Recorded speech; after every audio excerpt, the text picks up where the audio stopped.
pinilit mo si Marco na dali ng mga apo ko dito, no? Ma, Vanessa had nothing to do with this. This was my decision. Tsaka pwede ba huwag na kayo mag-skandalo dito?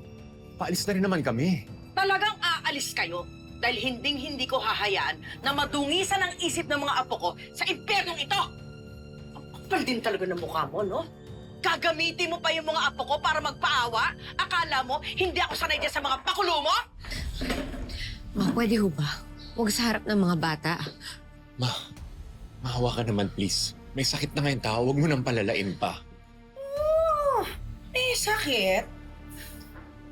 Hindi naman kaya nakukonsensya na siya, kaya kinakapitan na ng sakit ang katawan niya. Ikaw, kriminal ka.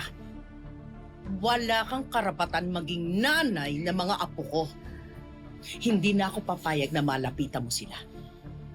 Mula ngayon, this is the last time you're ever going to see me kay Luigi. Let's go! Come on! Sandali! Sandali! Pwede ba? Bitawan niyo sila! Wala na kayo sa lugar, ha? Huwag niyo subukan yung pasensya ko. Anong gagawin mo? Sasaktan mo ulit ako sa basement?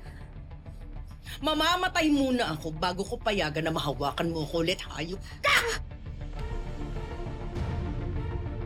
Sumusobra na kayo. Love. Sumusobra Love, tama na. Love, tama na. Nakikita kayo ng mga bata, love. Sorry, ma. Sorry. Akala mo naman ang bait-bait. Mikay, Luigi, alam nyo ba? Bayolente at salbahe ang mami nyo. Bad influence siya sa inyo. Ma, ano ba? Hindi pa talaga kayo titigil? Ikaw ang dapat tumigil, Marco. Tigilan mo ng pagpapauto sa babaeng yan. Kinidnap na nga, tinorture sarili mong ina. Tinatanggap mo pa rin siya? Mikay, Luigi, let's go. Come on. Anak! Ma'am. Mikay, Luigi! Love. Ako nang bahala. Ako nang bahala sa kanila, ha? Ako sabi ko si Mama, I'm sorry sa ginawa ni Mama sa'yo. Sorry, love. Ako sabi ko si Mama, ha?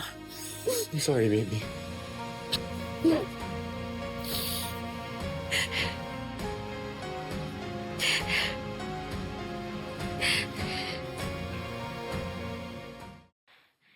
Anong ginagawa niyo sa kwarto ko?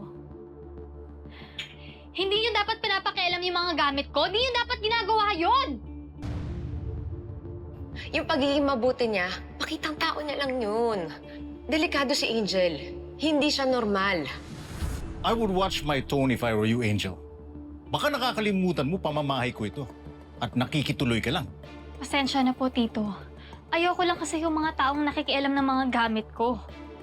Who said na ginagalaw kong gamit mo? I was looking for a ring na naiwan daw dito ng panyero ko when he stayed here last month as a guest. And besides, ano bang meron dito na ayaw mong makita ko? May tinatago ka ba? Wala po. Pasensya na po. All right, Angel. I believe you. Sorry na rin, I should have informed you bago pumasok. Pasensya na sa istorbo.